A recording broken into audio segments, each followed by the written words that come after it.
this presentation, I report on year 2 of a research study conducted over a 6-month period in 2012. The research, which is funded by the Ontario Ministry of Research and Innovation's Early Researcher Award, examines how middle school students can engage with social justice issues through digital literacies. In the first year of the study, grades 6, 7, and 8 students investigated the impact of war on children around the world.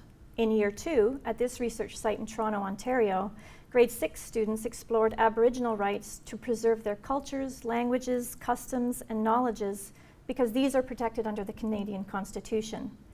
The overarching research question for the 3-year project is, how can we use digital texts to critically engage learners to become socially and globally conscious of the plight of others in our world? Our research team, working with the participating teachers, collaborated to select a theme which tied into the social studies and language arts curricular goals of looking at current events in Indigenous issues. The research draws upon the work in the areas of new literacies, multiliteracies, digital literacies, and critical literacies, which I've already explained in the first video for year 1. In particular, we focus on the notion that students need to be not just users of technology, but also critics and producers.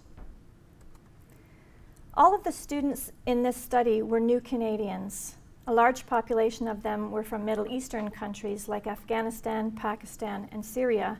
Many of these students have witnessed atrocities and suffered hardships that no child should ever have to experience.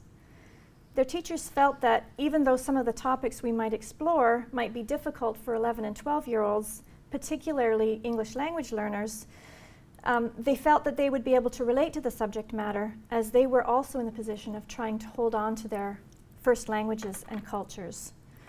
We worked with 2 classes of grade 6 students with 37 students in each class, which is a very large number. So for a total of 74 students. And we used a combination of quantitative surveying and case study methodology. The data sources include our detailed field notes, the students' planning notes, sketches and conversations, interviews with the students and teachers, the digital text the students produced, and still images and video recordings of selected learning and authoring activities in the classroom. In 2007, the UN General Assembly adopted the UN Declaration on the Rights of Indigenous Peoples. There are over 370 million Indigenous peoples in Africa, the Americas, Asia, Europe, and the Pacific, and many of them are among the most impoverished, marginalized, and frequently victimized people in the world. At the time we were planning the research activities, information about the housing crisis and general living conditions in Attawapiskat was all over the media. The teachers wanted to extend the traditional unit of study based on First Nations history and culture in grade 6 to include an examination of some of the current issues facing First Nations people today. And those include the impact of colonization, low levels of educational attainment and high unemployment rates, and extreme poverty in some areas, mental and physical health issues, substance abuse, incarceration rates, and family or community separation by specifically looking at the impact that residential schooling has had on Native communities. And also the loss of the traditional ways of life in terms of culture and language. We created some digital learning centers that would focus on some of these issues. The students worked in groups of 4 or 5, and they used MacBook laptops. We were also involved in a project called the Project of Hope, which I'll explain in a couple of minutes. Students were required to complete all 7 centers, and each center addressed a major political, social, and/or economic issue in the Indigenous community, past or present. The students read a text or watched a video clip and then responded to the information by producing a piece of their own digital media. The topics for the digital literacy centers included the impact of colonization, the rights of the child, the residential school system, current issues with a focus on Attawapiskat, child poverty, particularly in Native communities, endangered Aboriginal languages, and indigenous culture and the arts. And on the slide you can see some of the texts, the print texts that we used, and the digital text and websites can be found on my research page.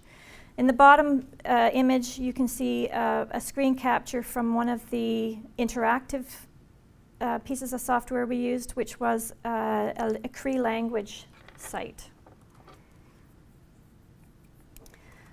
Students were asked to create digital tasks as a result of each of the digital literacy centers. They used Comic Life to create sequential art panels. They used Glogster to create multimodal posters and interactive posters. They used Wordle and Tagxedo to make word clouds. And they used Edmodo as a social networking tool to discuss and respond to each other's ideas about the texts. They also used the Read, Write, Think newspaper interactive to write a newspaper article, and they used the online Cree language interactive. The students also used Blabberize to synthesize information, including statistics they found on child poverty. So for task 5, for example, I have an example of the students' work, an audio example. Child poverty is getting bigger and bigger. Children don't get any food or water.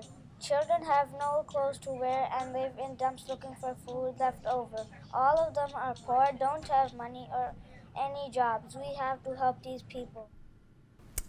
One of their other tasks was to work on a Cree language website, and there's a short video clip here. So I've got a few experts in Blabberize here, which is going to get a mark. Kyle, this is hard. C1. Pip1. An important component of the research project is involving community. We invited 2 award-winning First Nations musicians into the classroom to share their music and experience growing up on a reservation in Manitoba. And those musicians were Tracy Bone and J.C. Campbell. No longer ashamed to be me. Now I know who I am. I walk with my eyes to the ground, so I couldn't see the beauty in the people like me. Filled my cup, stood me up.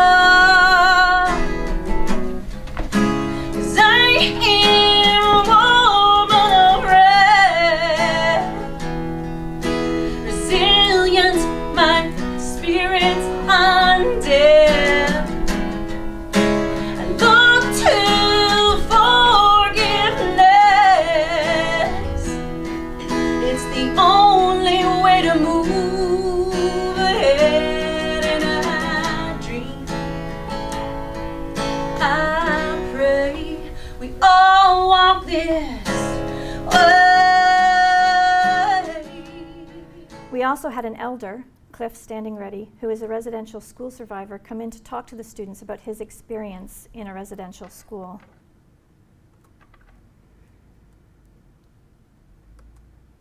Students wrote poems from the perspective of a residential school survivor, either individually or as a group. After they had written their poems, they had the option to do one of the following. We brought in a musician, a local musician, to work with them with his guitar, and he helped them put their poem to music. Or they could use a combination of iMovie and GarageBand to create a video version of the poem and include images and their music. And here's an example of one of their poems.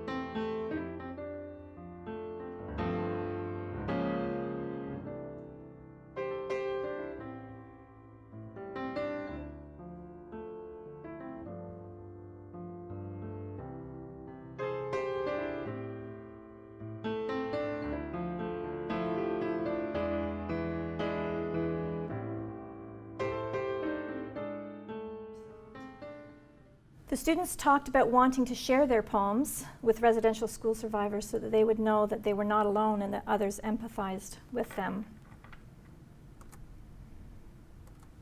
The students were also involved in the Project of Heart, which is a multi-school art project to commemorate the lives of the Aboriginal children who died as a result of the residential school system. Each participating student received one small tile to decorate, and each tile represents a child. An Aboriginal elder visited the school to perform a smudging ceremony where the tiles were blessed by the elder and the souls of the children represented by the tiles were lifted up to the sky. And I have a very short clip of the smudging ceremony, the preparations for the smudging ceremony, because the smudging ceremony itself is a ritual and is not allowed to be filmed.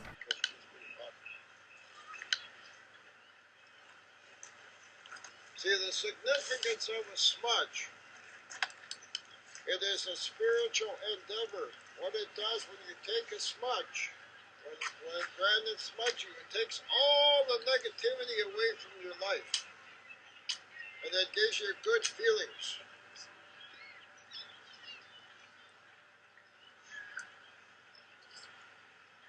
So what will happen now, this is called a smudging ceremony. And what it does is heals your mind. It heals your feelings. And it heals the way you think. So this is what we're going to do. We're going to offer this to you. And what happens here is that when we do that for you, that's why we get it outside.